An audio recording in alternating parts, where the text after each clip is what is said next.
Assalamualaikum warahmatullahi wabarakatuh. Semoga kita semua diberikan keberkahan dalam hidup. Amin ya rabbal alamin. Kecerdikan menolak penolakan. Di istana yang megah, Khalifah Harun ar-Rasyid sedang duduk merenung. Meskipun ia memiliki kekayaan dan kekuasaan yang tak terbatas, ia sering merasa bosan dan mencari hiburan dari orang-orang paling cerdik di kerajaannya. Hari itu, ia ingin menguji satu hal, integritas. "Panggil Abu Nawas," perintah Khalifah kepada wazirnya. Abu Nawas punya teka-teki moral yang harus ia pecahkan. "Aku ingin tahu apakah kecerdasannya sebanding dengan kejujurannya." Tak lama kemudian, Abu Nawas memasuki ruangan dengan langkah ringan.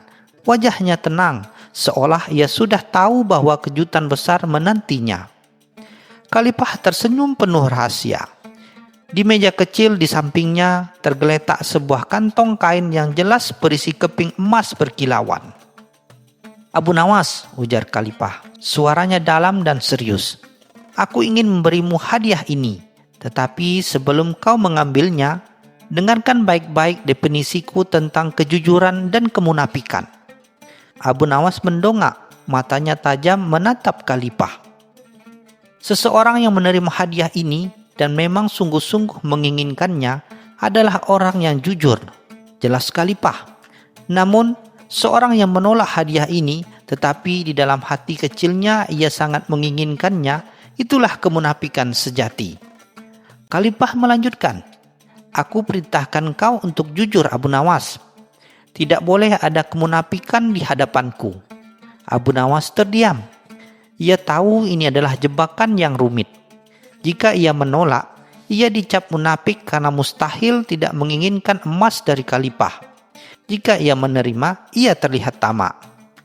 Setelah beberapa saat hening, senyum cerah muncul di wajah Abu Nawas. "Ampun tuanku, sungguh perintah yang mulia," katanya. "Hamba telah menemukan jalan untuk menaati perintah baginda agar hamba bersikap jujur dengan cara menolak untuk menolak hadiah ini." Khalifah Harun ar-Rasyid mengangkat alisnya tertarik. "Menolak untuk menolak? Jelaskan maksudmu, Abu Nawas." Abu Nawas menjawab, "Jika hamba menolak hadiah baginda, itu berarti hamba telah menolak perintah baginda untuk jujur. Karena hamba tahu bahwa setiap orang, termasuk hamba, pastilah menginginkan kebaikan dari tuanku."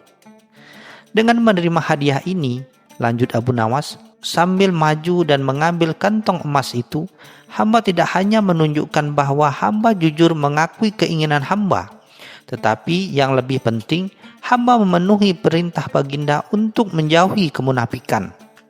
Hamba telah berhasil menolak penolakan yang akan menyerumuskan hamba ke dalam dosa kemunafikan.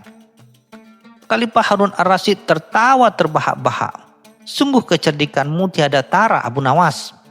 Kau berhasil memutarbalikkan logikaku sendiri untuk menenangkan tantangan ini dan mempertahankan kehormatanmu. Ambil hadiah itu dan tambahkan lagi isinya." Abu Nawas bersorak gembira dan sekali lagi kebijaksanaan sang penyair telah menyelamatkannya.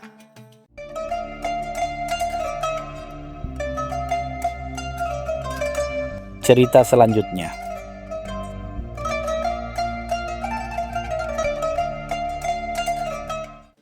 Khalifah Harun ar-Rasyid memerintah di Baghdad yang indah, dikelilingi oleh para menteri yang bijak, seperti Wazir Ja'far. Di istananya, hukum dan keadilan selalu diutamakan. Namun, terkadang masalah paling sulit membutuhkan kecerdasan seorang penyair unik bernama Abu Nawas. Suatu hari, seorang saudagar kaya raya bernama Tufail datang menghadap. Ia sombong sekali, memamerkan perhiasan dan melingkari setiap jarinya. "Baginda Khalifah," katanya dengan suara lantang, "saya memiliki segalanya. Tidak ada kata-kata atau kejadian yang bisa membuat saya menyesal atau terkejut." Khalifah Harun ar-Rasyid mengerutkan dahi. "Berani sekali kau, Tufail." Lalu ia mengeluarkan tantangan. "Siapapun yang bisa mengucapkan satu kalimat yang membuat Tufail menyesali kekayaannya akan mendapat hadiah 100 keping dinar. Semua orang di istana terdiam, termasuk Al-Waqidi yang bijak. Banyak yang mencoba. Seorang ulama berbicara tentang betapa beratnya mempertanggungjawabkan harta di hari perhitungan. Seorang penyair meratap tentang pajak. Tapi Tufail hanya tertawa. Hanya kata-kata kosong yang tidak ada isinya, ujarnya sambil menguap. Akhirnya Abu Nawas maju. Ia tersenyum santai, padahal isi kantungnya kosong. "Aku terima tantangan ini, Baginda Khalifah," kata Abu Nawas sambil membetulkan sorban sederhananya. Tufail mendengus meremehkan. Abu Nawas meminta waktu sehari untuk berpikir. Ia tidak pergi ke perpustakaan. Ia malah pergi ke pasar dan duduk di samping Tufail yang sedang sibuk menghitung tumpukan koin emas baru dan membeli barang-barang paling mahal. Keesokan harinya, semua berkumpul lagi di istana. Tufail duduk di kursi yang mewah, tampak bosan dan yakin akan menang. Abu Nawas berdiri di hadapannya, memegang tas kecil berisi sesuatu yang berkilau. "Saudagar Tufail," kata Abu Nawas pelan, "Anda bilang Anda tidak menyesali apapun dan harta Anda adalah kebahagiaan sejati." Tufail mengangguk. "Tentu saja. Apa kalimat hebatmu, Abu Nawas?" tanyanya. Lalu Abu Nawas menarik napas panjang dan mengucapkan satu kalimat yang membuat Tufail seketika pucat. Kalimat itu adalah, "Berapapun kekayaan Anda, ia akan menjadi milik orang lain setelah hari pemakaman tiba." Tufail terdiam. Kekayaannya, rumahnya, perhiasannya, semuanya akan ditinggalkan. Rasa penyesalan dan ketakutan membanjiri wajahnya. Ia akhirnya menunduk. Khalifah tertawa puas dan memberikan 100 keping dinar kepada Abu Nawas. Abu Nawas hanya mengambil 1 keping. "Cukup untuk hari ini, Baginda. Harta terlalu banyak justru berat dibawa," katanya dan meninggalkan istana dengan senyum bijak.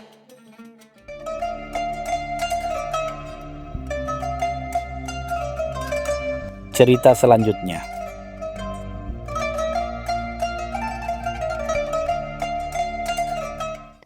Di sebuah gubuk kecil yang Abu Nawas sewa di pinggir Baghdad, jauh dari hiruk-pikuk pasar dan gemerlap istana, Hasan duduk dengan wajah muram. Ia telah berpuasa sunnah, namun pikirannya tak kunjung tenang. Rezeki hari itu seret, hanya ada sedikit kurma dan air tawar.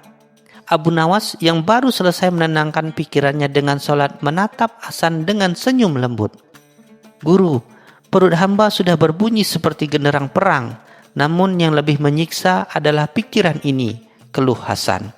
"Bagaimana kita bisa yakin rezeki itu akan datang besok? Haruskah kita lari ke pasar, memohon pekerjaan, atau mengikuti para saudagar kaya?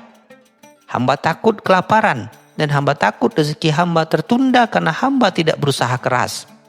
Abu Nawas menghela napas panjang, lalu mengambil secangkir kosong. "Hasan, rezeki itu seperti air di sungai Tigris. Ia akan mengalir kemana saja, bahkan ke tempat yang tersembunyi. Kekhawatiranmu menunjukkan bahwa kau lebih percaya pada kemampuan tanganmu daripada janji Allah."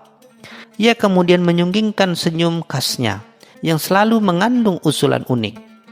"Untuk menenangkan pikiranmu, besok kita akan melakukan ujian keyakinan yang sesungguhnya. Kita tidak akan mencari, tidak akan meminta, bahkan tidak akan berbicara tentang makanan. Kita akan diam, berpuasa total, dan berdoa dari terbitnya fajar hingga maghrib. Kita akan membuktikan apakah rezeki itu akan datang kepada kita hanya berpasrah, atau kita harus mengejarnya dengan nafsu," kata Abu Nawas menantang. Keesokan harinya, Abu Nawas dan Hasan memulai puasa mereka. Mereka duduk di teras gubuk yang menghadap ke arah kurma yang tandus. Pemandangan itu seolah memperkuat kekosongan perut mereka. Hasan yang terbiasa aktif merasa gelisah luar biasa. Ia terus-menerus melirik ke jalan berharap ada keajaiban. Sementara Hasan mondar-mandir dalam diamnya, Abu Nawas duduk tenang, matanya terpejam, dan dia hanya disibukkan dengan lantunan zikir. Abu Nawas berbisik pelan, "Ingat Hasan, Kita tidak bergerak. Kita adalah dua batu di padang pasir. Biarkan rezeki yang menjadi air menemukan jalannya sendiri menuju kita. Ujian ini adalah tentang iman, bukan tentang kelincahan kaki. Beberapa jam kemudian, saat perut Hasan sudah mencapai batas toleransi kelaparan, mendengar suara derap kaki kuda mendekat, seorang petugas istana dengan seragam mewah tampak kelelahan turun dari kudanya tepat di depan gubuk Abu Nawas. Hasan dan Abu Nawas tetap diam, menjaga puasa dan janji mereka.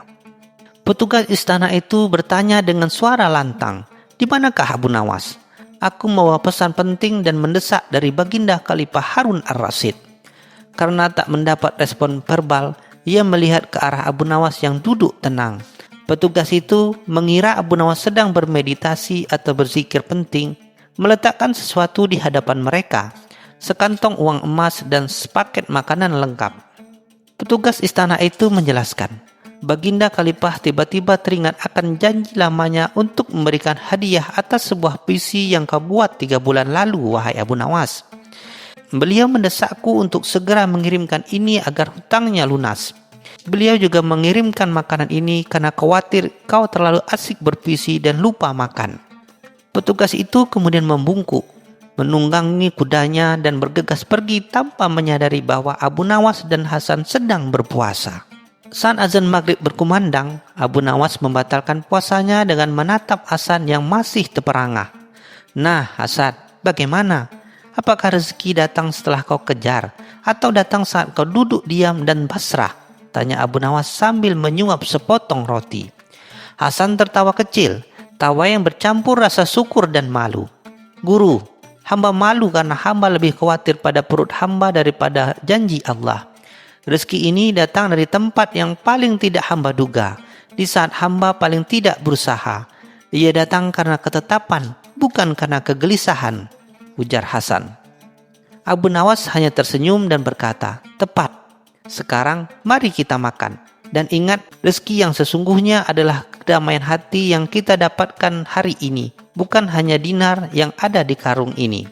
Keduanya pun menikmati rezeki mereka dengan hati yang lapang.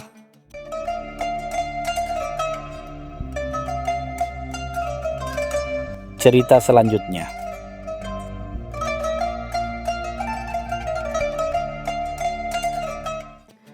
Kota Baghdad adalah sungai kehidupan, tetapi juga tumpukan kertas di rumah Abu Nawas yang kecil dan berantakan. Raja Harun ar-Rasyid yang terbiasa dengan kemewahan istana memutuskan untuk mengunjunginya secara rahasia demi melihat langsung kehidupan sang penyair. Ia menemukan rumah itu, meski kecil, dipenuhi dengan kekacauan yang tak teratur. Raja mengambil buku tebal itu. Kaligrafi di dalamnya begitu indah, berbanding terbalik dengan sampulnya yang usang dan tebal. Ia terkejut ketika membaca judulnya yang tertulis rapi, Daftar Janji dan Piutang Abu Nawas. Berita tentang buku hutang ajaib ini segera sampai ke telinga Qadi Utsman, Hakim Agung Baghdad yang terkenal paling teliti dan menjunjung tinggi setiap detail hukum. Qadi Utsman merasa hal itu tidak masuk akal. Ia tahu Abu Nawas seringkali harus berjuang untuk sekedar mendapatkan makan. Di bawah kemewahan raja, Qadi Utsman memulai pemeriksaan. Ia meneliti setiap entry, memastikan keaslian nama peminjam, jumlah dinar yang dipinjam, dan tanda tangan saksi yang menyertai setiap catatan. Semua tampak sempurna dan sah secara hukum. Untuk menguji kebenaran si buku itu, Qadi Utsman memanggil Sayyid, seorang tukang roti sederhana yang terdaftar sebagai salah satu peminjam dengan jumlah yang cukup besar. Said datang ke istana dengan rasa takut yang tak terkendali. Raja Harun ar-Rasyid merasa ada teka-teki yang lebih besar dari sekedar keteledoran seorang penyair. Ia memanggil Abu Nawas ke istana untuk meminta penjelasan. Raja berbicara dengan suara tenang. "Wahai Abu Nawas, apakah kau sengaja melupakan hartamu? Apakah kau lupa bahwa kau bisa menjadi kaya jika menagih piutang ini? Atau apakah kau sengaja mengabaikan hukum perdata kami?" Abu Nawas tersenyum santai. Ia menjelaskan bahwa buku itu bukan buku hutang seperti yang dipikirkan oleh Qadi Utsman, tetapi buku catatan kepercayaan. Surat-surat hutang itu adalah pengingat bagiku agar tidak pernah meminta pengembalian. Jelas Abu Nawas. Karena hadiah yang diberikan atas nama Allah tidak boleh ditagih kembali. Kolom tanggal ingatanku berarti hari ketika aku melupakan bahwa aku pernah memberi, maka pada hari itulah hutang itu lunas. Raja Harun ar-Rasyid tertawa terbahak-bahak. Tawanya memenuhi ruangan audiensi. Amal yang tersembunyi jauh lebih mulia daripada kenyataan yang terlihat, wahai Qadi, katanya. Matanya bersinar karena kagum.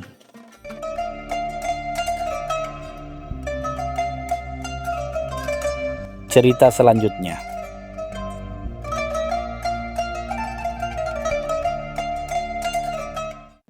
Di tengah teriknya pasar Baghdad, di mana aroma rempah-rempah bercampur baur dengan debu jalanan, Abu Nawas duduk termenung di balik meja kayunya yang reot.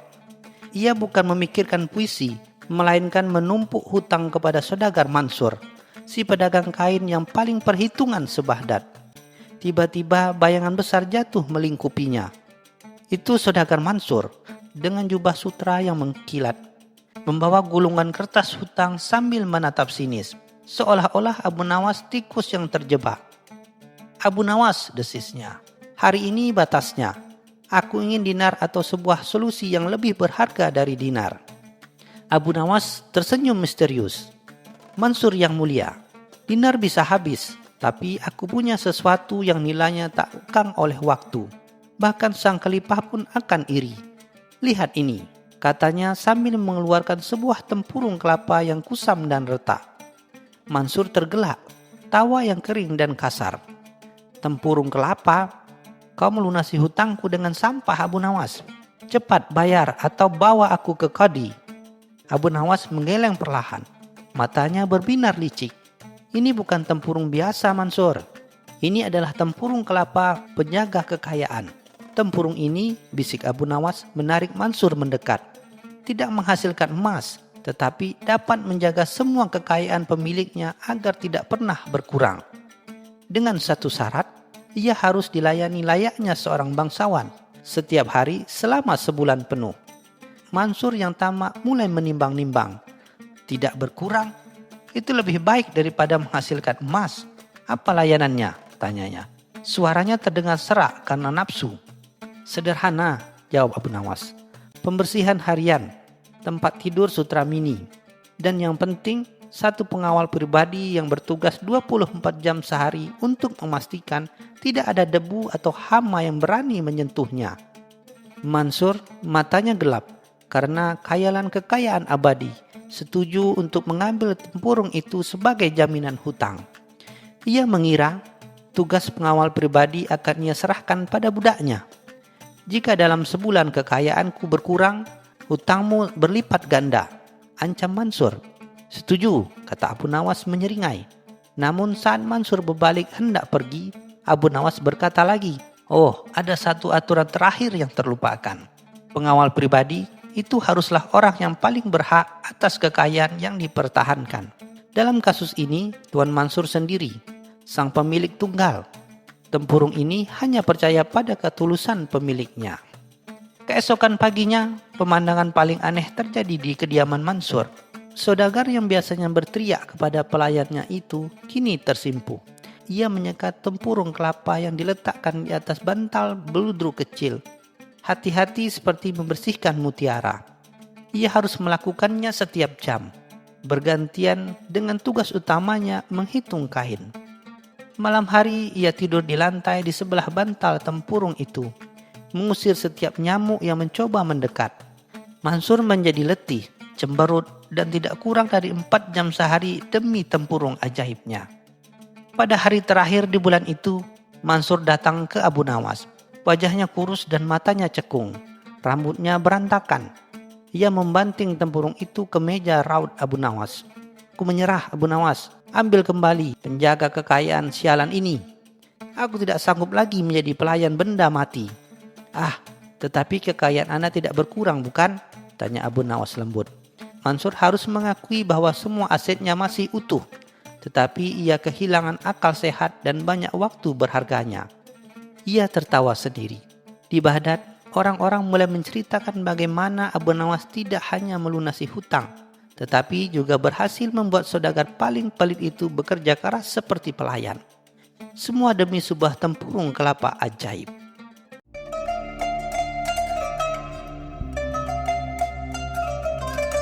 Cerita selanjutnya.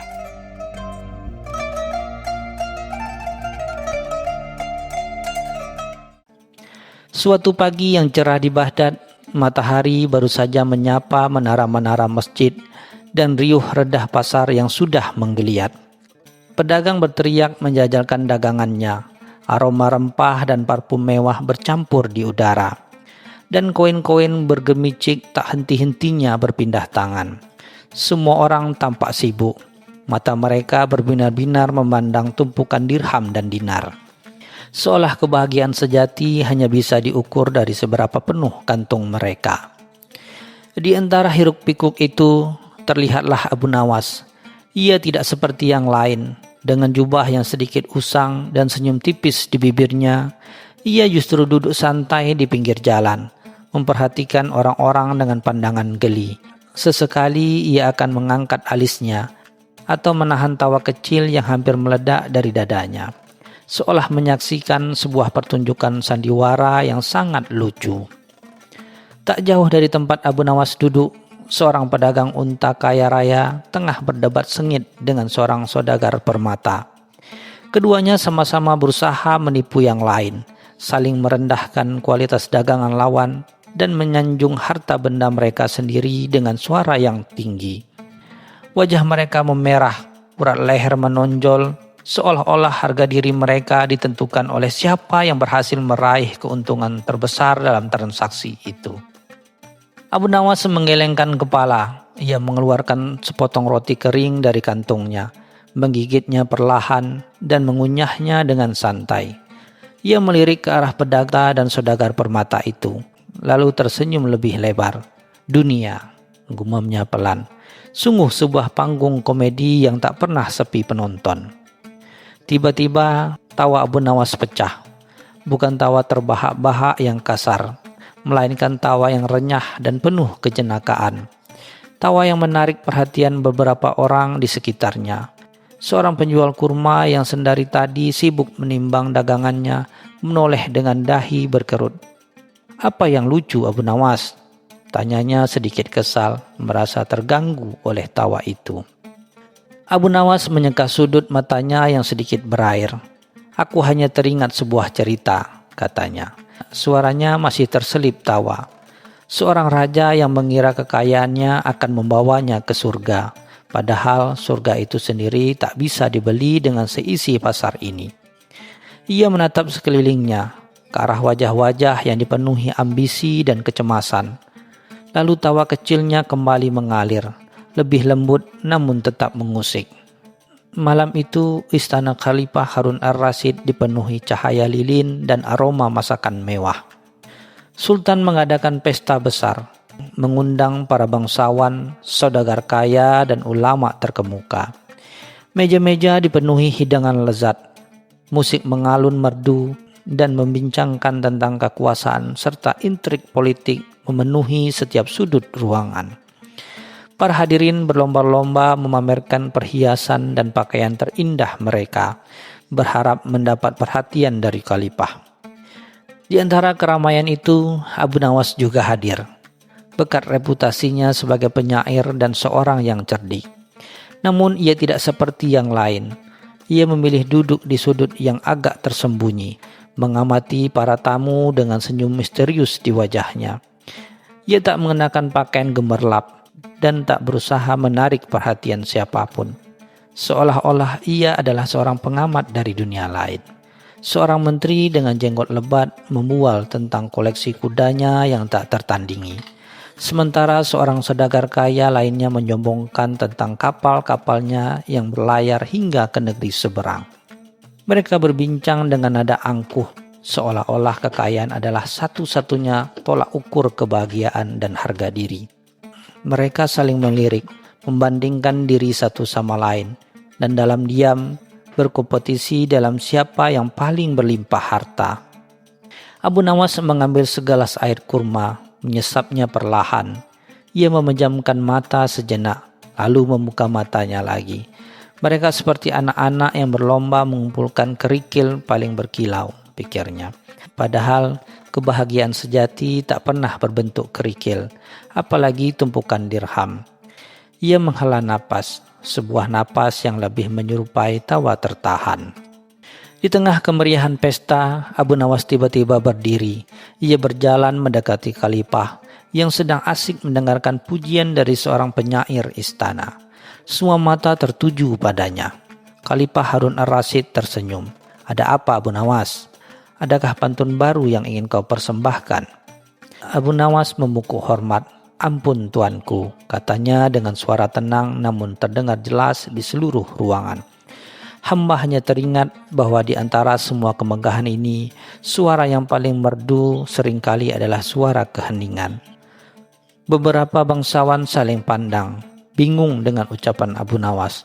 Lalu Abu Nawas kembali ke tempat duduknya, seolah senyum tipis tersungging di bibirnya, meninggalkan keheningan singkat yang jauh lebih bermakna daripada bualan kekayaan yang mengisi ruangan. Malam telah larut, pesta di istana pun usai. Para tamu beransur-ansur pulang, menunggangi kuda atau tandu mereka. Masih terbuai kemewahan dan obrolan tentang dunia. Jalanan Baghdad yang ramai kini mulai sepi, hanya diterangi oleh obor-obor di beberapa sudut cahaya rembulan. Abu Nawas memilih berjalan kaki, menikmati sejuknya udara malam dan keheningan yang mulai menyelimuti kota. Ia tak terburu-buru, langkahnya ringan, seolah beban dunia tak pernah singgah di pundaknya. Ia mendengarkan suara jangkrik, melihat bintang-bintang yang bertaburan di langit Baghdad, dan sesekali bersenandung pelan.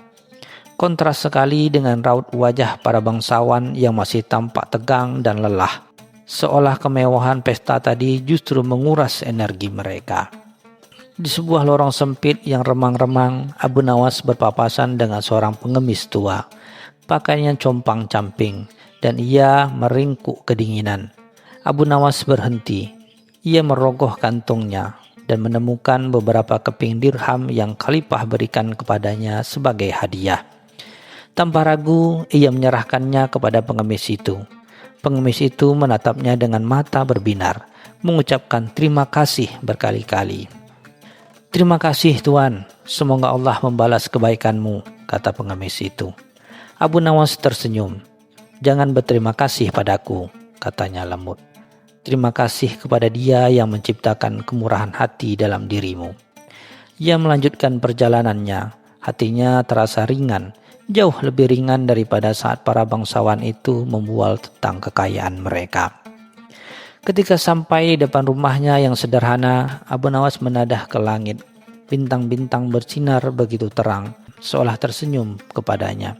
Ia teringat kembali semua keramaian pasar, bualan para saudagar, dan kemegahan pesta di istana. Semua hiruk pikuk tentang dunia, semua ambisi dan persaingan, kini terasa begitu jauh dan tak berarti. Sebuah tawa kecil keluar dari bibir Abu Nawas. Tawa yang kali ini bukan tawa geli atau jenaka, melainkan tawa yang penuh kelegahan dan rasa syukur. Ia telah melihat dunia mengejar dunia, dan ia justru menertawakannya. Karena ia tahu harta sejati bukanlah apa yang bisa dilihat atau disentuh, melainkan apa yang bisa dirasakan dalam hati. Ia masuk ke dalam rumahnya, meninggalkan Baghdad yang perlahan terlelap dalam tidurnya, dengan senyum di wajahnya dan ketenangan di hatinya.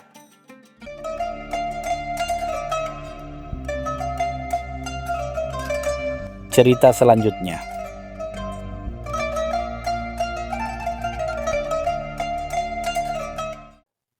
Di sebuah pagi yang panas di Baghdad yang agung, Sultan Harun ar-Rasyid duduk termenung di singgasananya. Kegemerlapan istana, suara gemercik air mancur, dan lantunan musik gambus yang biasa menenangkan kini terasa hambar. Sudah berapa hari Sultan merasa bosan. Berbagai hiburan dari tarian perut hingga pertunjukan akrobatik tak mampu mengusir kejenuhan hatinya. "Wahai para menteriku," titah Sultan dengan nada lesu, "apakah tidak ada lagi hal menarik di seluruh Baghdad ini?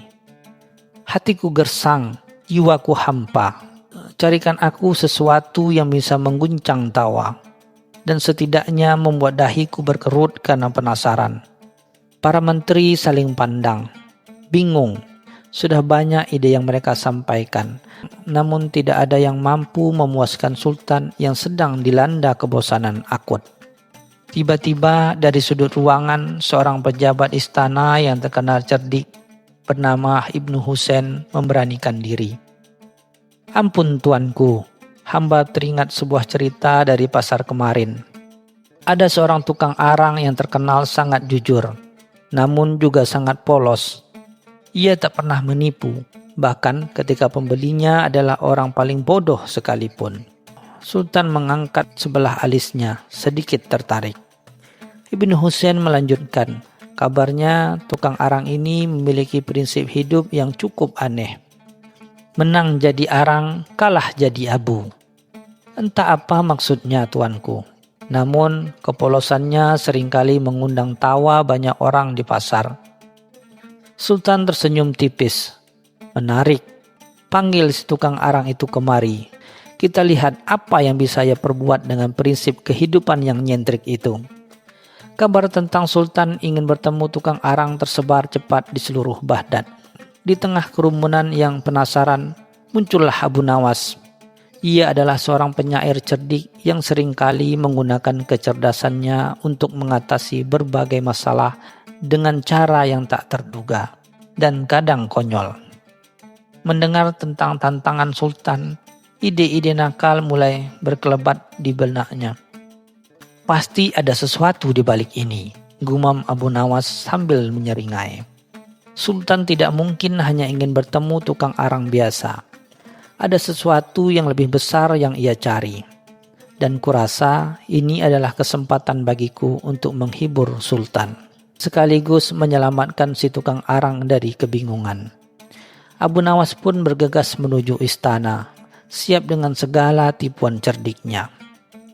Si tukang arang, seorang lelaki paruh baya dengan pakaian lusuh dan wajah sedikit kotor oleh jelaga, gemetar di hadapan Sultan.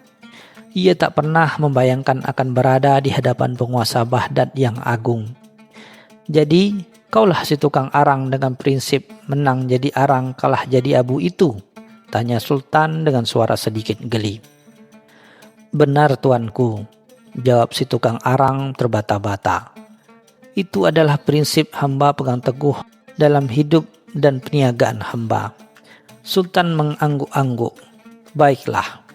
Sekarang katakan padaku, jika aku memberimu teka-teki dan kau berhasil menjawabnya, apa yang akan kau dapatkan? Dan jika gagal, apa akibatnya?"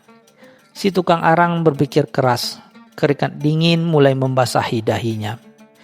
Si tukang arang menggaruk-garuk kepalanya yang tidak gatal.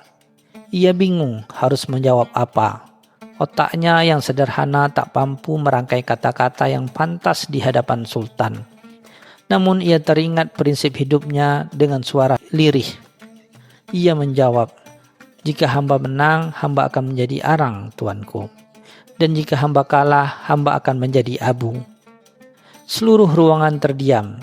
Para menteri menahan tawa, sementara Sultan mengerutkan keningnya. Sultan menatap Ibnu Husain, seolah berkata, "Ini yang kau sebut menarik, Ibnu Husain." Ibnu Husain hanya bisa mengangkat bahu, malu. Saat itulah Abu Nawas melangkah maju dengan percaya diri. Senyum tipis tersungging di bibirnya. "Ampun tuanku," kata Abu Nawas lantang. "Perkenankan hamba menjelaskan maksud dari prinsip mulia si tukang arang ini." "Tuanku," jelas Abu Nawas, "yang mulia tukang arang ini adalah seorang yang sangat jujur dan takwa. Ketika ia mengatakan menang jadi arang, maksudnya adalah jika ia berhasil menjawab pertanyaan tuanku, ia akan menjadi arang yang berguna, yang dapat memberikan kehangatan dan cahaya bagi orang lain, sama seperti ilmunya yang bermanfaat bagi sesama. Sultan mengangguk-angguk, mulai tertarik. Dan ketika ia mengatakan kalah jadi abu, lanjut Abu Nawas, itu berarti jika ia gagal, ia akan menjadi abu yang rendah hati, yang rela lenyap dan tidak menyombongkan diri. Ia akan menerima kekalahannya dengan lapang dada, tanpa dendam, sama seperti abu yang telah memenuhi fungsinya dan kembali ke tanah. Sultan terdiam sejenak, lalu tawar renyah pecah di bibirnya. Ia memandang Abu Nawas dengan tatapan kagum. Hebat Abu Nawas, seru Sultan. Kau memang tak ada duanya di dalam hal memutarbalikkan kata-kata. Tapi aku masih belum yakin sepenuhnya. Aku akan memberikan satu teka-teki lagi kepada si tukang arang ini. Jika ia bisa menjawabnya dengan pengertian yang sama cerdasnya seperti yang kau jelaskan, maka aku akan memberinya hadiah. Sultan berpikir sejenak, lalu tersenyum licik. Dengar baik-baik, wahai tukang arang, kata Sultan. Jika kau memegang bara api di tanganmu, apa yang akan terjadi padamu? Si tukang arang kembali panik. Ia tahu bara api itu panas, pasti akan melukainya. Tapi ia tak juga ingin mengecewakan Sultan, apalagi setelah penjelasan Abu Nawas yang begitu berlian. Ia melirik Abu Nawas yang memberinya kedipan mata. Setelah berpikir keras, si tukang arang akhirnya menjawab, jika hamba memegang bara api tuanku, hamba akan menjadi arang yang terbakar, tetapi hamba akan memberikan kehangatan dan cahaya bagi orang lain. Bahkan jika itu berarti hamba harus menahan sakit, dan jika hamba melepaskannya, hamba akan menjadi abu yang tidak berguna, karena hamba tidak dapat menahan penderitaan demi orang lain. Ruangan kembali hening, lalu sorak-sorai pecah, bahkan para menteri bertepuk tangan. Sultan tertawa terbahak-bahak, sangat puas. Luar biasa, seru Sultan sambil menggelengkan kepala. Sungguh, ini adalah pertunjukan yang paling menghibur yang pernah kulihat. Abu Nawas, kau memang jenius, dan kau, tukang arang, kau adalah orang paling jujur dan polos yang pernah kukenal. Sultan pun menghadiahi si tukang arang dengan sekantong penuh dinar emas. Abu Nawas sendiri mendapat pujian tinggi dari Sultan yang diberi hadiah yang tak kalah banyaknya. Sejak hari itu, menang jadi arang, kalah jadi abu menjadi peribahasa populer di Baghdad. Namun dengan makna yang jauh lebih dalam berkat kecerdasan Abu Nawas. Sultan Harun ar-Rasyid pun belajar satu hal. Kebosanan bisa diatasi dengan hal-hal sederhana, asal ada kecerdikan dan sudut pandang yang berbeda. Dan Abu Nawas dengan kepiawaiannya dalam bermain kata dan muterbalikkan logika, kembali membuktikan bahwa itu adalah pelawak sekaligus filsuf ulung yang tak ada duanya di seluruh negeri Baghdad.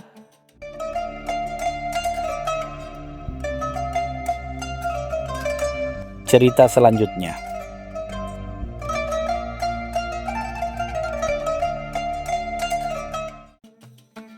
Di sebuah gang sempit di Baghdad, hiduplah dua orang tetangga yang tak pernah akur.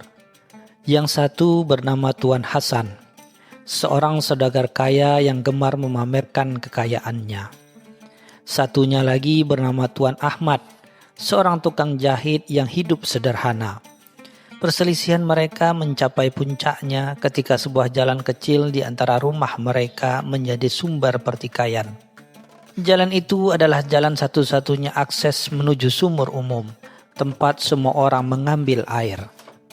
Tuan Hasan yang merasa lebih berhak karena rumahnya lebih besar, memasang pot bunga besar di tengah jalan, membuat jalan itu semakin sempit. Tentu saja Tuan Ahmad protes. Namun Tuan Hasan bersikeras bahwa itu adalah haknya. Ini tanah milikku, aku bisa melakukan apapun yang aku mau, ujarnya dengan angkuh. Tentu saja Tuan Ahmad tidak tinggal diam.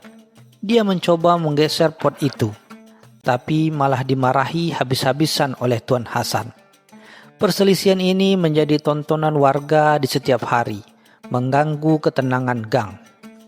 Suatu sore, ketika pertengkaran antara Tuan Hasan dan Tuan Ahmad mencapai puncaknya, Tiba-tiba muncul sosok pria dengan sorban yang sedikit miring dan senyum yang jenaka. Ia adalah Abu Nawas, sang penyair dan penasehat yang terkenal cerdik. Terdengar teriakan Tuan Hasan, "Hei tukang jahit miskin, jangan sentuh pot bunga milikku. Itu lebih berharga dari seluruh pakaian yang kau jahit seumur hidupmu."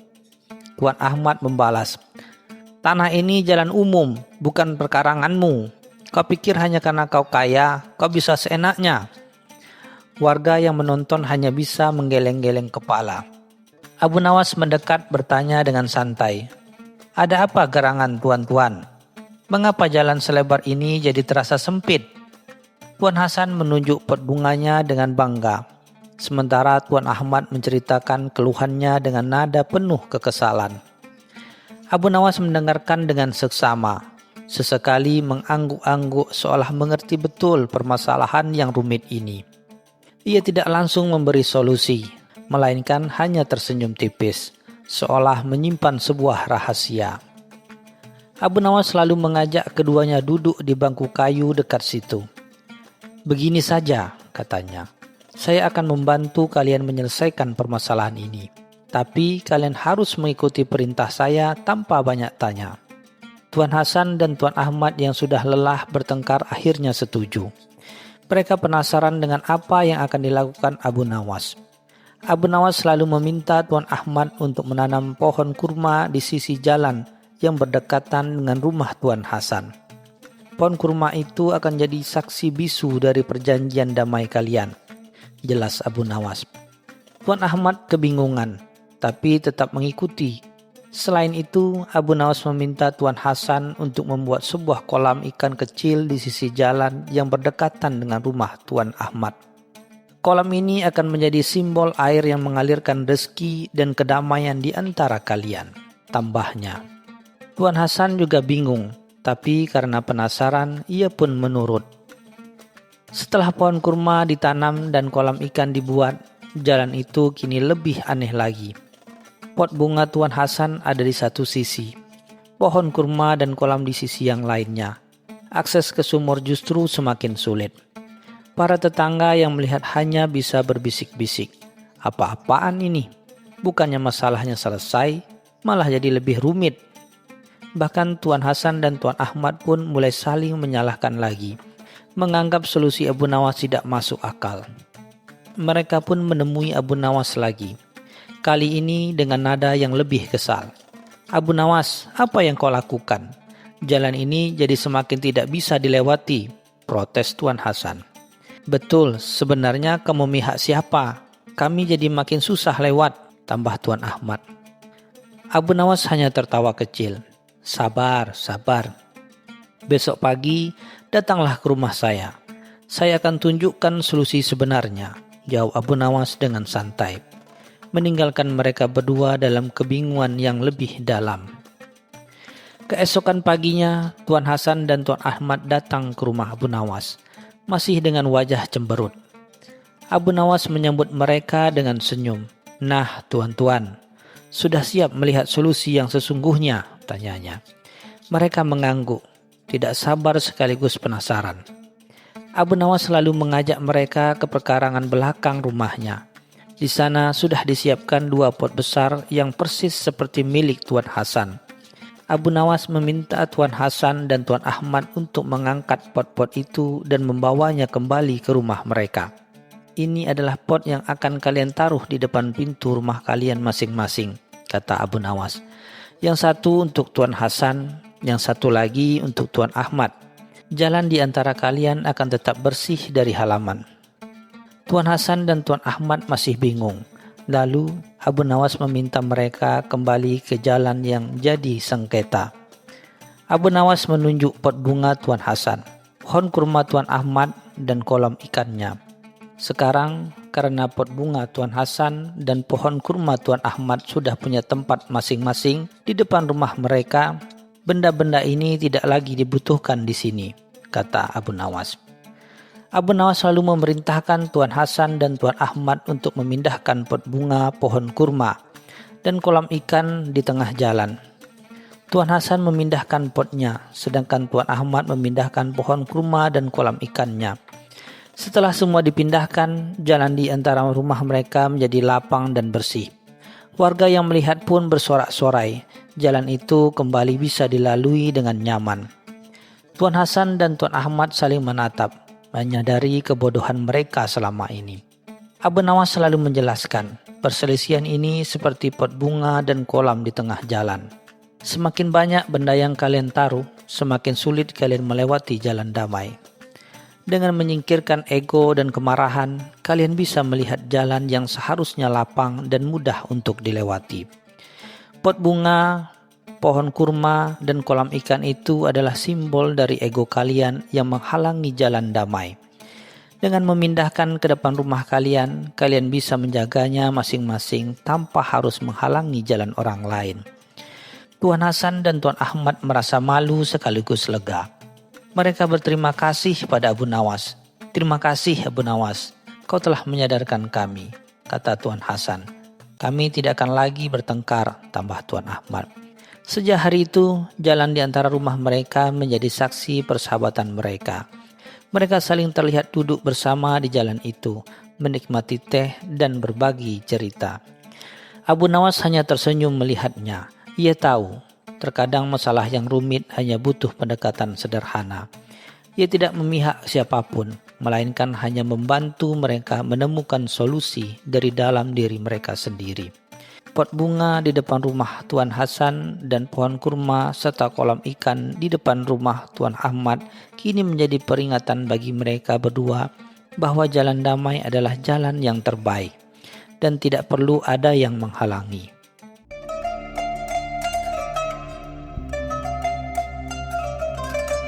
Cerita selanjutnya.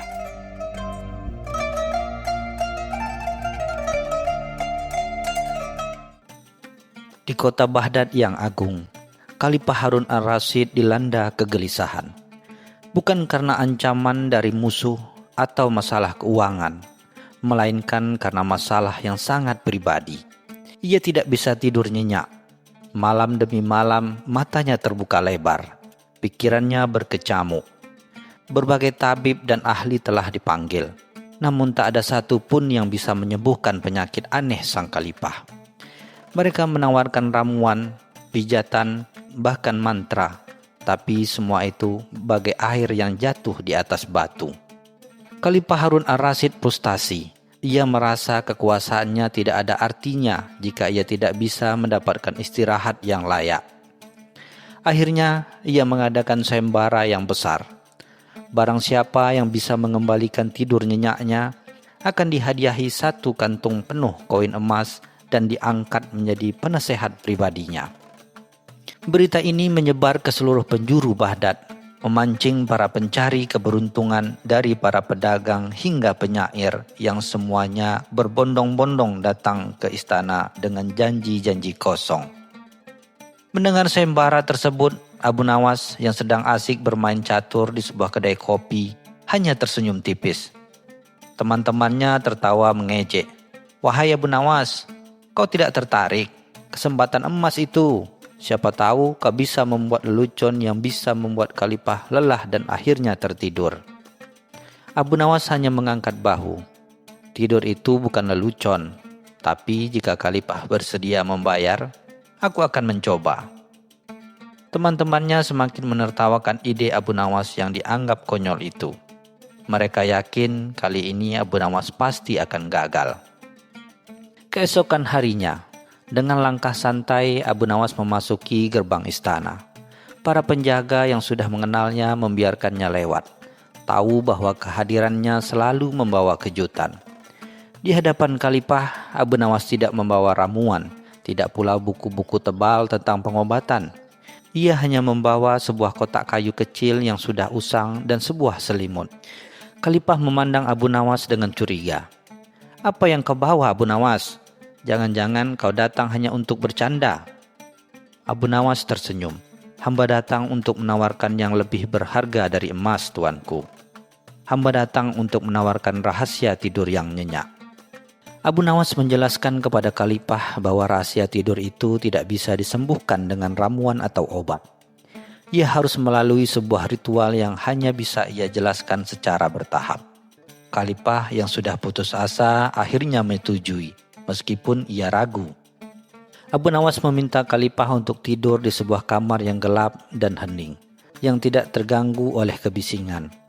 Hamba akan menemani tuanku di luar kamar. Apabila tuanku tidak bisa tidur, hamba akan memberikan petunjuk berikutnya. Tengah malam tiba. Khalifah masih gelisah. Ia memanggil Abu Nawas.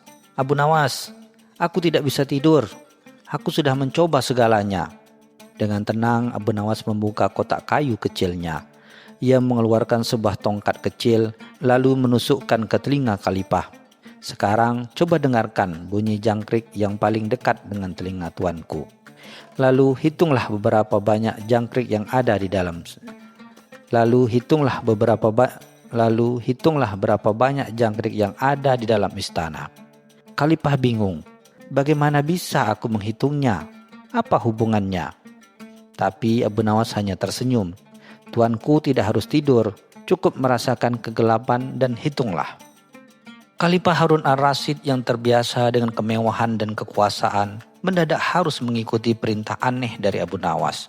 Ia diminta untuk berkeliling istana di tengah malam dengan hanya ditemani Abu Nawas. Tuanku, kita akan mencari jangkrik-jangkrik itu, ujar Abu Nawas sambil memegang sebuah lentera kecil. Khalifah yang merasa bingung hanya mengikuti. Mereka menyusuri lorong-lorong gelap dan taman-taman sepi. Khalifah mulai merasa jengkel. Apalagi ini Abu Nawas? Kita sedang membuang-buang waktu. Namun Abu Nawas tetap tenang. Hamba ingin tuanku merasakan bagaimana para prajurit dan penjaga istana berjaga di malam hari. Hamba ingin tuanku mendengar suara-suara malam yang biasa mereka dengar. Bukan hanya kesunyian kamar tidur tuanku. Mereka berhenti di dekat sebuah air mancur. Abu Nawas menunjuk ke arahnya. Dengarkan baik-baik tuanku. Apakah tuanku bisa mendengar bisikan air dan kicauan burung hantu? Jangkrik itu bukan hanya ada di dalam istana, tetapi di seluruh kota Baghdad. Sekarang cobalah hitung semua jangkrik yang bersuara di Baghdad. Khalifah mulai menggeleng-geleng. Ia merasa Abu Nawas sedang mempermainkannya. Keesokan harinya, Khalifah masih tidak bisa tidur. Ia memanggil Abu Nawas. Aku sudah coba menghitung jangkrik Abu Nawas, tapi aku tidak bisa. Itu adalah hal yang mustahil. Abu Nawas tersenyum. Tentu saja mustahil, tuanku. Hamba hanya ingin membuat tuanku lelah. Sekarang tuanku, cobalah hal ini.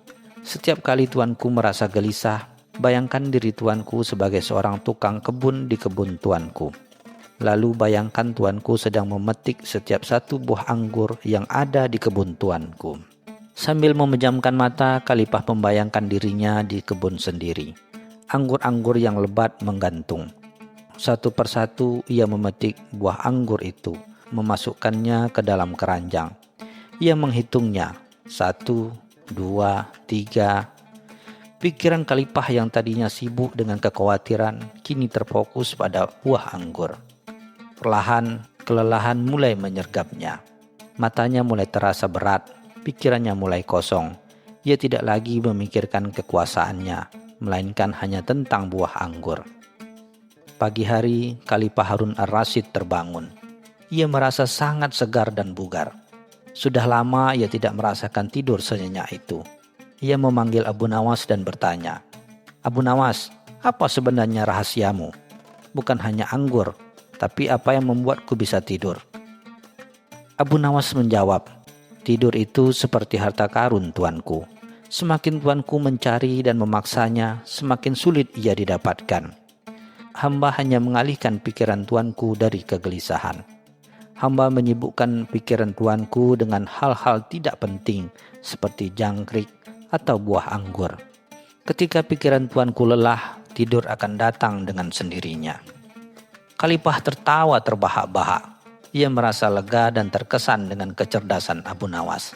Jadi, rahasia tidurku itu bukan terletak pada ramuan atau obat, melainkan pada bagaimana aku mengendalikan pikiranku.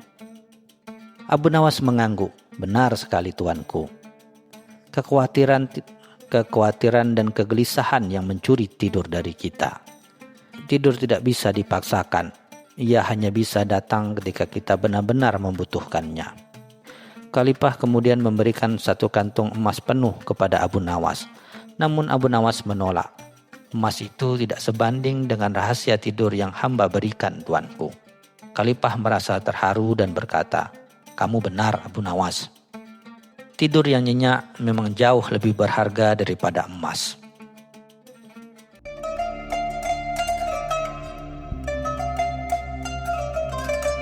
Cerita selanjutnya.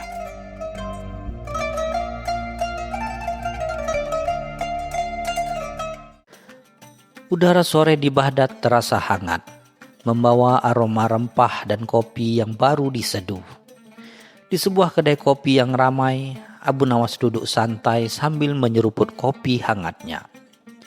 Pandangan matanya yang cerdas menangkap sosok pemuda bernama Fahmi. Seorang pembuat karpet terampil yang terkenal di seluruh kota. Namun alih-alih merajut karpet, hari ini Fahmi tampak gelisah. Ia terus menghela napas panjang dan sesekali menundukkan kepala. Melihat kegelisahan Fahmi, Abu Nawas lantas menghampirinya. "Wahai Fahmi," sapa Abu Nawas dengan senyum ramah. "Mengapa wajahmu murung seperti awan mendung yang enggan menurunkan hujan? Apakah benang-benangmu kusut? Ataukah desain karpetmu tidak indah?" Fahmi mendongak, matanya yang sedih bertemu dengan pandangan Abu Nawas. "Bukan itu, Tuan Abu Nawas," jawab Fahmi dengan suara parau. "Ada masalah yang jauh lebih besar dari sekadar benang kusut. Masalah ini lebih rumit dari pola karpet terumit sekalipun.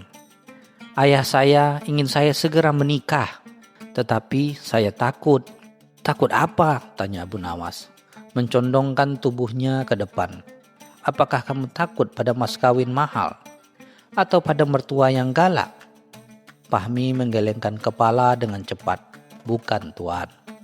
Saya takut tanggung jawab," katanya jujur. "Saya khawatir tidak bisa membahagiakan istri, tidak bisa memenuhi kebutuhannya, dan tidak bisa menjadi kepala rumah tangga yang baik. Bagaimana jika saya salah memilih? Bagaimana jika saya gagal?" Abu Nawas tersenyum bijaksana. Ia menepuk pundak Fahmi. "Fahmi, ketakutanmu itu seperti bayangan. Semakin kau lari, semakin besar ia mengejarmu. Bayangan itu hanya ada karena ada cahaya di belakangmu. Dan cahaya itu adalah cinta dan tanggung jawab. Cobalah hadapi bayangan itu, dan lihatlah betapa kecil ia sebenarnya." Abu Nawas mulai menceritakan sebuah perumpamaan tentang seekor burung yang takut terbang dari sarangnya. Tetapi setelah mencoba, ia menemukan keindahan dunia di atas sana. Cerita Abu Nawas sedikit menenangkan hati Fahmi. Ia merasa Abu Nawas adalah orang yang tepat untuk membantunya. "Tuan Abu Nawas," kata Fahmi, "apakah Anda punya cara untuk membuktikan bahwa saya bisa menjadi suami yang baik? Saya butuh keberanian itu." Abu Nawas mengangguk. "Tentu, Fahmi. Tapi keberanian itu bukan datang dari luar, melainkan dari dalam dirimu. Saya akan membantumu menemukannya. Kita akan melakukan sebuah latihan pernikahan yang unik. Saya akan memberikan tantangan yang akan menguji kesiapanmu. Jika kamu berhasil, kamu akan menemukan jawaban yang kau cari." Fahmi bingung, tetapi juga penasaran. Latihan pernikahan? Apa maksud Abu Nawas? Namun ia percaya pada Abu Nawas, sang penyair cerdas yang seringkali menemukan solusi dari masalah paling pelik sekalipun. "Baiklah Tuan Abu Nawas," kata Fahmi, dengan tekad yang mulai tumbuh. "Tantangan apapun saya siap." Abu Nawas tersenyum dan meminta Fahmi untuk datang keesokan harinya di kediamannya. Tepat sebelum matahari terbit, ia berjanji akan memberi petunjuk pertama dari latihan yang aneh ini. Keesokan harinya, pagi-pagi sekali Fahmi sudah berada di depan rumah Abu Nawas. Begitu pintu dibuka, Fahmi disambut dengan pemandangan yang tak terduga. Abu Nawas berdiri di sana, dengan sebuah keranjang besar berisi sebuah anggur yang sudah ranum. Buah anggur itu tampak segar, tetapi juga sangat berat. "Selamat datang, Fahmi," sapa Abu Nawas. "Ini adalah tantangan pertamamu. Aku ingin kamu menggendong sekeranjang anggur ini ke rumahku di seberang sungai." Fahmi mengerutkan dahi. "Hanya itu, Tuan Abu Nawas. Mengapa tidak naik perahu saja?" tanya Fahmi. Abu Nawas tersenyum licik. "Tentu, kau boleh naik perahu, tapi ada satu syarat yang sangat penting. Kamu harus mengangkat keranjang ini dengan kedua tanganmu, dan tidak boleh ada satupun buah anggur yang jatuh." Fahmi menelan ludah. Ia tahu menyeberangi sungai dengan perahu sambil membawa beban berat seperti itu bukanlah hal yang mudah. Fahmi segera memanggul keranjang itu dan melangkah dengan hati-hati menuju perahu. Setiap langkahnya terasa berat, dan perahu yang bergoyang di atas air membuat keseimbangan tidak stabil. Abu Nawas hanya mengamati dari pinggir sungai sambil menahan tawa. Beberapa kali Fahmi hampir kehilangan keseimbangan, tetapi ia berhasil bertahan. Keringat membasahi dahinya, tapi ia terus memegang keranjang itu dengan kuat. Setelah menempuh perjalanan yang melelahkan, Fahmi akhirnya tiba di seberang sungai dengan selamat. Ia meletakkan keranjang itu di tanah dan menghela napas panjang. "Apakah ada satu anggur yang jatuh?" tanya Abu Nawas sambil mendekat. Fahmi menggeleng. "Tidak ada, Tuan. Semua utuh." Abu Nawas tersenyum puas. "Bagus. Kau berhasil lulus ujian pertama. Kau telah membuktikan bahwa kau bisa membawa beban dengan hati-hati dan penuh tanggung jawab. Beban itu adalah istrimu, dan kamu tidak akan membiarkan buah cintamu jatuh." Fahmi mulai mengerti maksud Abu Nawas. Ini bukan hanya tentang anggur, melainkan tentang komitmen. "Lalu, apa ujian selanjutnya, Tuan?" tanya Fahmi bersemangat. "Tantangan berikutnya adalah tantangan kesabaran," kata Abu Nawas. "Temui aku di pusat pasar besok, saat matahari tepat di atas kepala kita." Fahmi mengangguk, merasa sedikit lebih percaya diri. Ia kini menyadari bahwa Abu Nawas tidak sedang mempermainkannya, tetapi benar-benar membimbingnya untuk menghadapi ketakutan terbesarnya. Di tengah keramaian pasar Baghdad yang ramai, Fahmi bertemu Abu Nawas. Abu Nawas membawa sebuah kantong kain usang. "Ini tantangan terakhirmu," kata Abu Nawas menyerahkan kantong itu. Di dalamnya ada sebuah kemeja sutra yang indah, tetapi di bagian bahunya terdapat robekan yang sangat panjang. "Aku ingin kamu menjahit kemeja ini agar menjadi sempurna lagi. Kamu harus menjahitnya di tengah keramaian ini, dan tidak boleh ada seorang pun yang menyadari bahwa kemeja ini pernah robek." Fahmi memandang kemeja itu, dan kemudian menatap kerumunan yang lalu lalang. Sulit sekali untuk berkonsentrasi di tengah kebisingan itu, apalagi menjahit dengan rapi. Abu Nawas tersenyum. "Ingatlah, Fahmi, hubungan pernikahan itu seperti kemeja ini. Terkadang ada robekan atau masalah yang muncul, dan kau harus bisa menjahitnya dengan kesabaran, kelembutan, dan tanpa membuat orang lain tahu. Cobalah."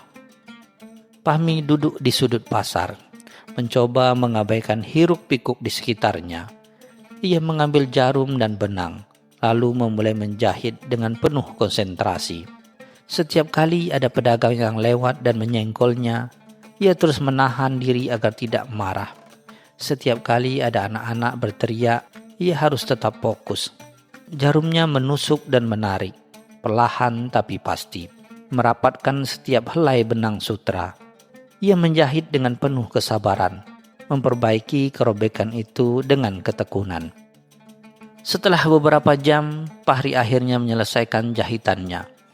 Ia merapikan kemeja itu dan menunjukkan hasilnya pada Abu Nawas.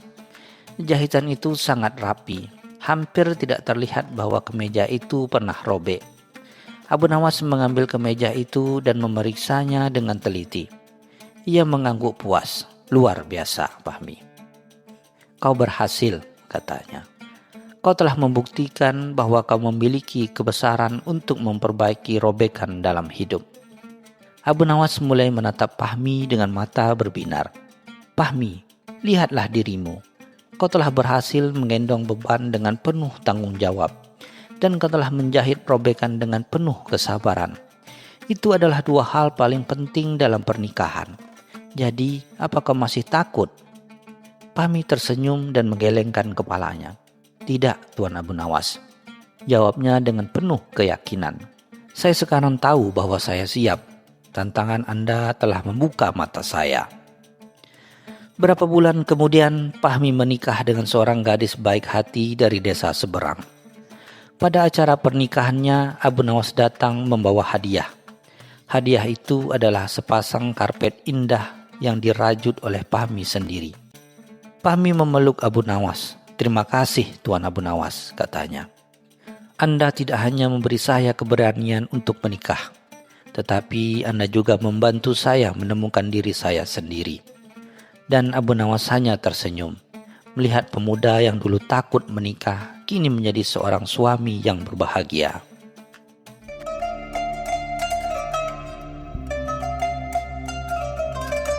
Cerita selanjutnya.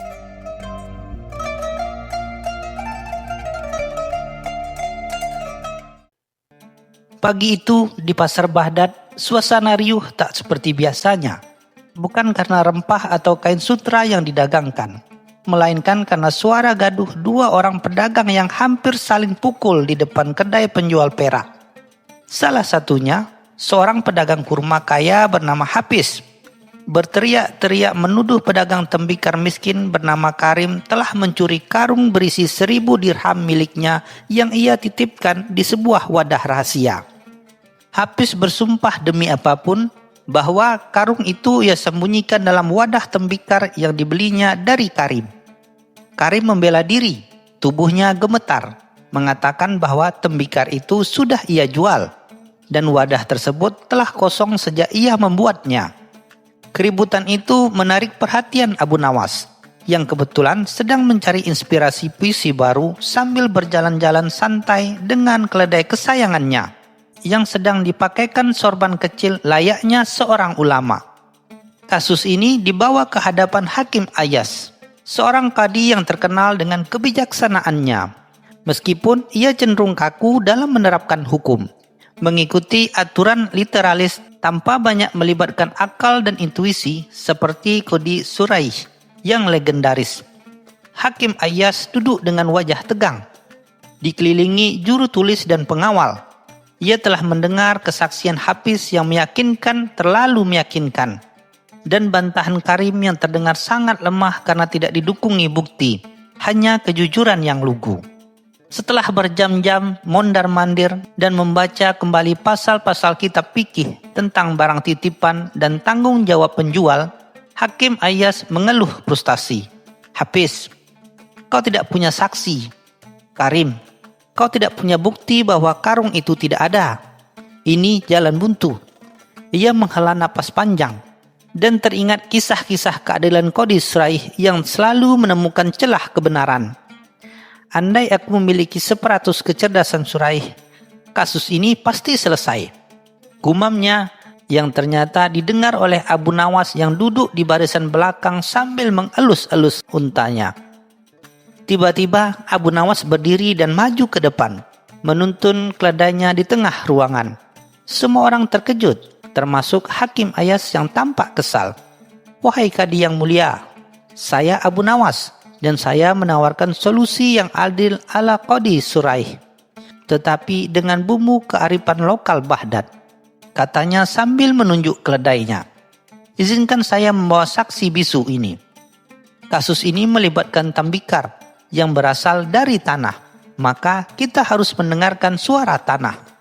Hakim Ayas karena lelah dan penasaran dengan tingkah Abu Nawas yang di luar nalar, akhirnya mengizinkan dengan syarat. Abu Nawas kemudian meminta Hafiz dan Karim untuk kembali keesokan harinya dan meminta tembikar yang dituduhkan itu diletakkan di tengah halaman persidangan. Sebelum pergi, Abu Nawas berkata keras, "Malam ini biarkan tembikar itu berpikir keras. Besok saya akan meminta emas berteriak di dalamnya untuk mengaku." Hakim Ayyas meskipun bingung dan menahan tawa, mencatat perintah aneh itu dalam berkas sidang. Malamnya, Abu Nawas tidak tidur. Ia mengunjungi rumah Hakim Ayyas dengan membawa sebotol anggur manis dan beberapa buah kurma. Ia tidak meminta hakim untuk memutarbalikkan fakta, melainkan hanya meminta izin untuk menempatkan 2 orang penjaga yang disamarkan sebagai pedagang di sekitar halaman pengadilan, dekat dengan tembikar yang diperkarakan. Keadilan sejati kadang membutuhkan pancingan yang lucu, agar kebenaran keluar tanpa perlu ditarik paksa. Bisik Abu Nawas yang kemudian menyerahkan keledai untuk dijaga oleh Qadi, menjanjikan keledainya itu akan mengajarkan hakim tentang keadilan yang fleksibel. Dengan cerdik, Abu Nawas memasang sebuah alat sederhana yang dibuat dari kulit kambing di dalam tembikar. Dihubungkan dengan seutas benang tipis yang tersembunyi. Alat ini akan menghasilkan suara berderit jika ditarik, mirip suara jeritan tikus. Ia yakin jika pencuri yang sebenarnya mendengar teriakan dari tempat persembunyiannya, ia akan panik dan membuat langkah bodoh. Abu Nawas hanya perlu menyiapkan panggung, dan naluri kejahatan akan memainkan sisanya. Keesokan harinya, persidangan dimulai kembali. Abu Nawas memasang wajah serius dan menghampiri tembikar. "Wahai tembikar bisu, semalam kau sudah kuberi waktu untuk berunding dengan emas di dalammu. Sekarang berteriaklah, beritahu kami siapa pemilik sejatimu." Tiba-tiba ia menarik benang rahasianya, dan dari dalam tembikar terdengar suara nging nging yang disalahartikan orang sebagai jeritan emas yang tersiksa. Hafiz, si pedagang kurma, mulai berkeringat dingin dan terlihat sangat gelisah. Abu Nawas menatap tajam Hafiz. Emas itu berteriak bahwa ia sedang bersembunyi. Ia sedang menunggu tuannya datang untuk mengambilnya kembali di tempat rahasianya. Mendengar kata-kata itu, Hafiz melompat dari tempat duduknya dengan wajah pucat. Ia berteriak, "Tidak, itu tidak benar. Emas itu sudah lama hilang." Ia tidak mungkin berteriak. Kemudian Hafiz segera menutup mulutnya, menyadari bahwa ia baru saja mengatakan hal yang tidak seharusnya ia tahu. Hakim Ayyas yang sejak tadi mencoba menahan tawa melihat tingkah Abu Nawas, kini menunjukkan raut terkejut dan kemudian tersenyum puas. Ia memerintahkan pengawal untuk segera memeriksa rumah Hafiz, khususnya tempat rahasia yang ia gunakan untuk menyembunyikan kekayaan yang lain. Ternyata, karung uang itu tidak pernah dicuri. Hafiz, karena keserakahan dan dendam lama kepada Karim, sengaja menyembunyikan uangnya di tempat persembunyiannya yang lain. Kemudian menuduh Karim agar bisa merampas kedai tembikar milik Karim. Karim dibebaskan dengan kehormatan, dan Hafiz dipenjara karena fitnah dan kesaksian palsu. Karim Ayyas tertawa terbahak-bahak dan memuji Abu Nawas. Keadilan yang adil ala Suraih, yang kelucuannya ala Abu Nawas. Hanya kau yang bisa membuat emas berteriak dan pencuri mengaku karena panik. Terima kasih, jenius Baghdad. Abu Nawas hanya membungkuk hormat, mengedipkan mata dan menuntun keledainya pergi. Keledainya itu rupanya sudah terlanjur nyaman di samping Qadi yang tidak mau pergi, seolah-olah ingin menjadi hakim cadangan di sana.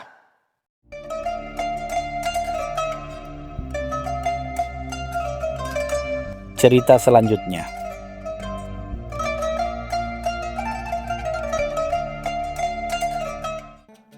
Pagi itu, matahari di Baghdad mulai menyinari atap-atap rumah dengan sinarnya yang keemasan. Di sebuah warung kopi sederhana, Abu Nawas duduk santai, menyesap kopinya sambil mendengarkan celotehan para pedagang. Wajahnya tampak lebih cerah dari biasanya, seolah ada ide berlian yang baru saja menetes di benaknya. Namun ketenangan itu tak berlangsung lama. Seorang prajurit istana dengan langkah tergesa-gesa menghampiri Abu Nawas. Wajahnya penuh kekhawatiran. Ia menyampaikan titah mendadak dari Raja Harun ar-Rasyid yang meminta kehadiran Abu Nawas segera di istana. Abu Nawas tanpa banyak bertanya hanya tersenyum tipis dan bergegas mengikuti prajurit tersebut. Setibanya di istana, Abu Nawas disambut oleh Raja Harun ar-Rasyid yang tampak gusar. "Abu Nawas," ujar raja dengan nada berat, "negeriku sedang dilanda musibah aneh. Setiap malam permata-permata dari mahkota pusakaku mendadak hilang tanpa jejak. Para pengawal sudah memerintahkan untuk berjaga ketat, namun pencurian itu terus berlanjut. Bisakah kamu memecahkan misteri ini?" Abu Nawas mengamati raja dengan seksama. Ia tahu betul bahwa ini bukan sekedar kasus pencurian biasa. Pasti ada sesuatu yang lebih dalam di balik hilangnya permata-permata itu. Dengan tenang Abu Nawas menjawab, "Ampun Baginda Raja, izinkan hamba memikirkan hal ini sejenak. Namun sebelum itu hamba membutuhkan waktu semalam untuk mengamati keadaan di istana ini tanpa gangguan."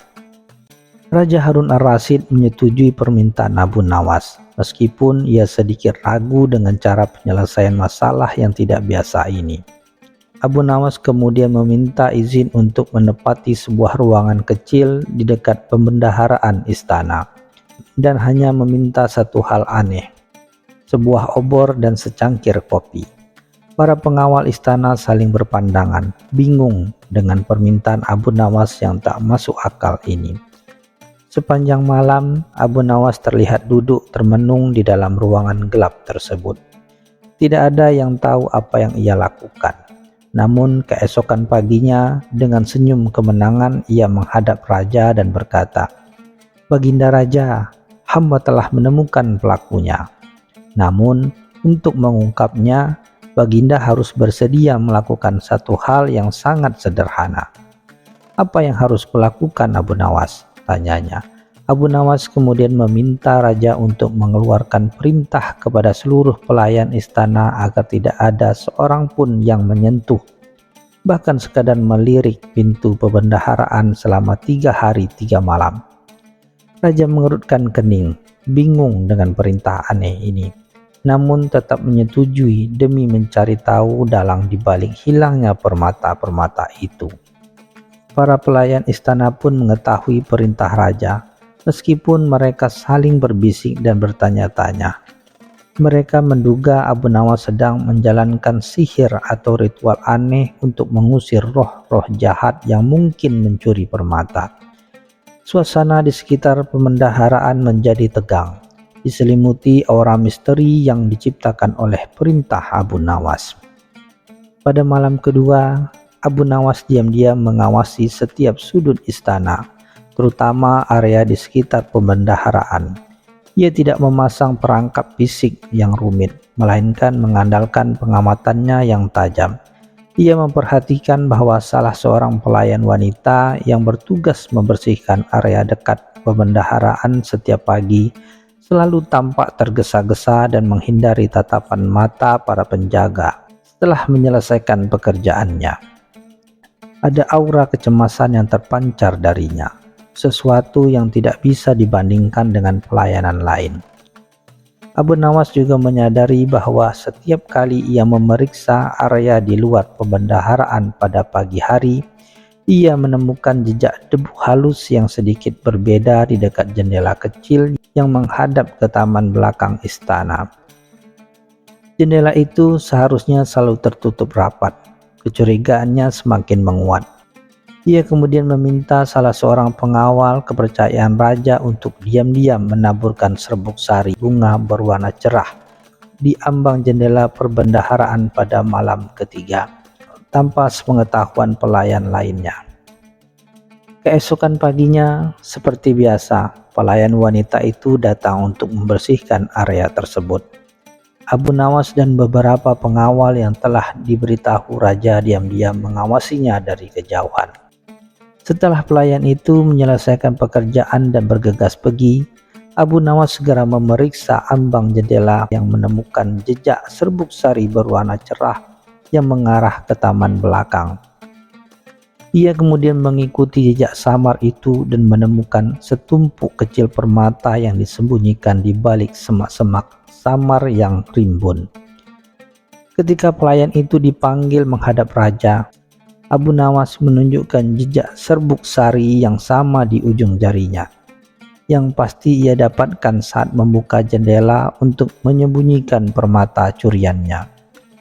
Terpojok dengan bukti yang tak terbantahkan, pelayan wanita itu akhirnya mengaku ia telah memanfaatkan kelalaian para penjaga yang lebih fokus pada pintu utama pembendaharaan dan secara diam-diam membuka jendela kecil di malam hari untuk mengambil permata, lalu menyembunyikannya di taman sebelum membawanya keluar istana secara bertahap.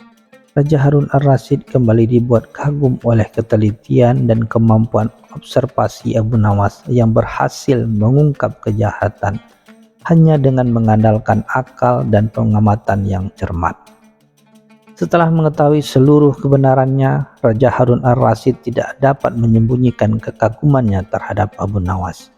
Ia berdiri dan menepuk bahu Abu Nawas dengan bangga. "Abu Nawas," kata raja, "kau memang tiada duanya. Dengan akalmu yang cerdik, kau berhasil mengungkap kejahatan yang tak terpecahkan oleh para pengawalku. Katakan apa yang kau inginkan sebagai hadiah atas jasamu ini." Para menteri dan pembesar istana yang menyaksikan kejadian itu saling berpandangan, menduga Abu Nawas akan meminta emas, perak, atau jabatan tinggi. Namun Abu Nawas hanya tersenyum simpul. Tatapan matanya menunjukkan bahwa ia telah memikirkan ini jauh sebelumnya. Ia tahu betul nilai dari kebijaksanaan, dan ia tidak akan menukarnya dengan harta benda yang fana. "Ampun Baginda," jawab Abu Nawas dengan rendah hati. "Hamba tidak meminta emas, permata, atau jabatan. Hamba hanya meminta Baginda untuk menuliskan sebuah dekret resmi yang menyatakan bahwa setiap kata yang keluar dari mulut hamba di hadapan Baginda dan seluruh rakyat Baghdad akan bernilai 1000 dinar. Dan setiap kali hamba berbicara, Baginda harus segera membayarnya." Seluruh istana hening. Para pembesar saling berbisik tidak percaya dengan permintaan aneh Abu Nawas. Mereka menganggapnya gila, minta bayaran untuk setiap kata yang diucapkan. Raja Harun ar-Rasyid sendiri terkejut. Namun setelah beberapa saat ia tertawa terbahak-bahak. Ia menyadari bahwa permintaan Abu Nawas adalah sebuah lelucon cerdas yang justru menegaskan betapa berharganya setiap nasihat dan pemikiran yang keluar dari mulut Abu Nawas. Raja Harun ar-Rasyid menepati janjinya. Sebuah dekret resmi dikeluarkan dan kabar tentang kata-kata emas Abu Nawas menyebar ke seluruh Baghdad. Sejak saat itu, setiap kali Abu Nawas berbicara di hadapan raja akan segera memerintahkan bendahara untuk membayar 1000 dinar. Ia membuat para menteri berpikir 2 kali sebelum meminta pendapat Abu Nawas, atau bahkan hanya sekedar berbincang santai dengannya, karena setiap kata yang diucapkannya berarti pengeluaran besar bagi kerajaan. Abu Nawas tidak pernah menyombongkan diri dengan kekayaan barunya. Ia tetap hidup sederhana, menggunakan uangnya untuk membantu orang-orang miskin dan menuntut ilmu. Ia membuktikan bahwa kecerdasan dan kebijaksanaan adalah harta yang tak ternilai harganya, bahkan lebih mahal dari permata terindah sekalipun, dan bahwa kata-kata seorang yang bijak meskipun tidak berwujud mampu mengubah dunia dan dihargai jauh lebih tinggi daripada tumpukan emas.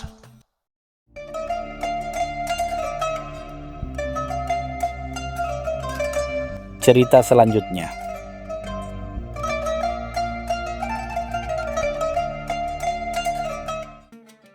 Di sebuah kedai kopi yang ramai di Baghdad, tempat aroma kopi Arabica bercampur dengan hiruk-pikuk obrolan pedagang, duduklah Abu Nawas dengan senyum simpulnya yang penuh misteri. Matanya tak lepas dari 2 sosok yang kontras, namun sama-sama dikenal seantero Baghdad. Abu Jahil, saudagar kaya raya yang terkenal dengan kesombongan dan keangkuhannya, serta Abu Bakhil, saudagar lain yang hartanya berlimpah ruah, namun ia teramat sangat pelit bahkan untuk dirinya sendiri. Kedatangan mereka selalu menjadi pusat perhatian. Abu Jahil dengan jubah sutra mencolok dan permata yang berkilauan di jari jemarinya selalu berbicara keras memastikan semua orang tahu betapa makmurnya dia. Sementara itu Abu Bahil dengan pakaian lusuh dan wajah yang selalu cemas akan pengeluaran sekecil apapun, sibuk menghitung koin-koinnya di balik meja. Bahkan enggan memesan kopi meskipun ia sudah duduk berjam-jam. Melihat pemandangan ini di setiap hari, sebuah ide cerdas terlintas di benak Abu Nawas. Alangkah lucunya jika kedua orang ini bisa merasakan kehidupan yang berbeda. Meski hanya sehari, gumamnya pelan. Ia membayangkan Abu Jahil yang angkuh harus merasakan hidup sebagai orang pelit, dan Abu Bakhil yang kikir harus berlagak dermawan. Ia pasti akan menjadi tontonan yang tak terlupakan. Dengan senyum yang semakin lebar, Abu Nawas mulai menyusun rencana. Ia tahu bahwa tidak mudah membuat kedua orang keras kepala ini menuruti keinginannya. Namun dengan sedikit kecerdikan, sedikit rayuan, dan tentu saja sedikit tipuan, ia yakin bisa membuat mereka terjebak dalam permainan sendiri. Malam harinya, kedua undangan misterius sampai di tangan Abu Jahil dan Abu Bakhil. Undangan itu berisi ajakan untuk menghadiri sebuah jamuan istimewa di kediaman seorang bangsawan kaya raya yang baru kembali dari perjalanan jauh. Yang menarik, undangan itu berbunyi, akan ada hadiah kejutan bagi tamu yang paling mencolok dalam hal kemurahan hati untuk Abu Bakhil, dan akan ada hadiah kejutan bagi tamu yang paling bijaksana dalam hal pengelolaan harta untuk Abu Jahil. Abu Nawas sengaja membuat undangan itu ambigu dan menantang ego masing-masing. Abu Jahil dengan kesombongannya tentu tidak mau kalah dalam hal bijaksana, sementara Abu Bakhil dengan sifat pelitnya pasti tergoda dengan embel-embel hadiah kejutan meskipun harus belagak dermawan. Malam itu benih kekacauan telah ditanam. Malam jamuan tiba. Abu Jahil dengan bangga mengenakan jubah sutra terbarunya yang paling megah. Tiba di kediaman bangsawan yang tentu saja adalah kediaman kenalan Abu Nawas yang ia sulap untuk malam itu.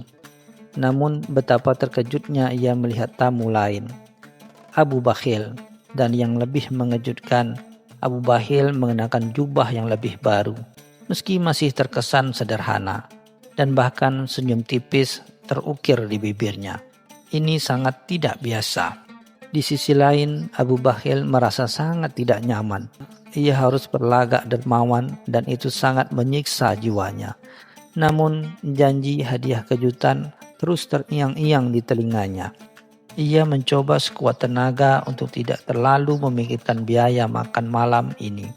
Meskipun setiap gigitan terasa seperti ribuan dinar yang melayang. Ia melihat Abu Jahil yang terlihat lebih kalem dari biasanya, seolah sedang memikirkan cara menghemat uang, bukan memamerkannya. Jamuan makan dimulai.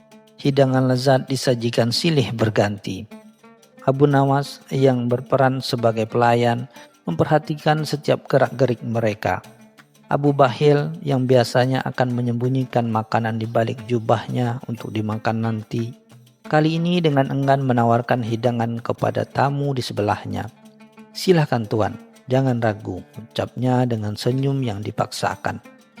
Ini membuat para tamu lain terheran-heran.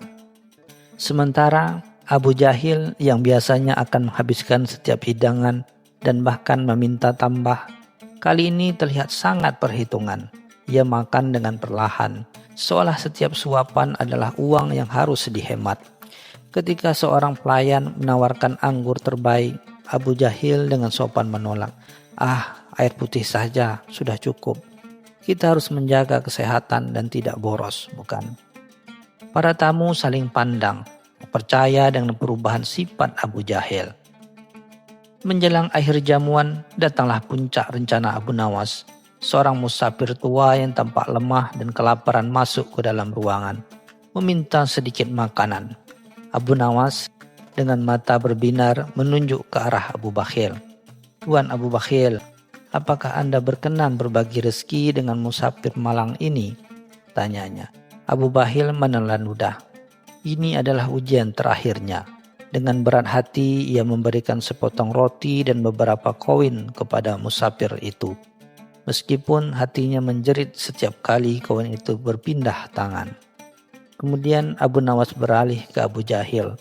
Dan Tuan Abu Jahil, musafir ini membutuhkan tempat bernaung untuk malam ini. Apakah Anda bersedia menawarkannya? Jika biasanya ia akan menolak mentah-mentah, kali ini ia mengingat undangan bijaksana dalam mengelola harta. Ia berpikir jika ia menolak, ia akan terlihat pelit dan tidak bijaksana. Dengan terpaksa ia mengangguk. Baiklah musafir, Anda bisa menginap di salah satu penginapan saya, tapi jangan harap fasilitas mewah, ucapnya dengan nada sedikit enggan. Abu Nawas tersenyum puas, rencananya berjalan sempurna.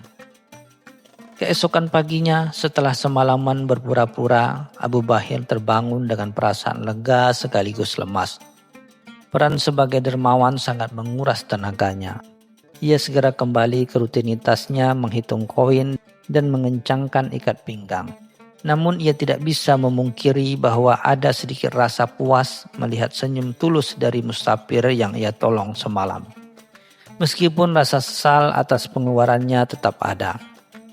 Sementara itu, Abu Jahil terbangun di rumah dengan rasa tidak nyaman yang mendalam. Ia merasa aneh harus memikirkan pengeluaran semalam. Bahkan ia sempat berpikir untuk memeriksa ulang setiap tagihan. Rasa sombongnya sedikit terkikis oleh pengalaman berpura-pura menjadi orang yang hemat. Ia sadar betapa sulitnya hidup dalam batasan, sesuatu yang tidak pernah ia rasakan sebelumnya. Siang harinya, takdir atau lebih pantas Abu Nawas mempertemukan mereka kembali di pasar. Mereka berpapasan dan saling melirik dengan canggung.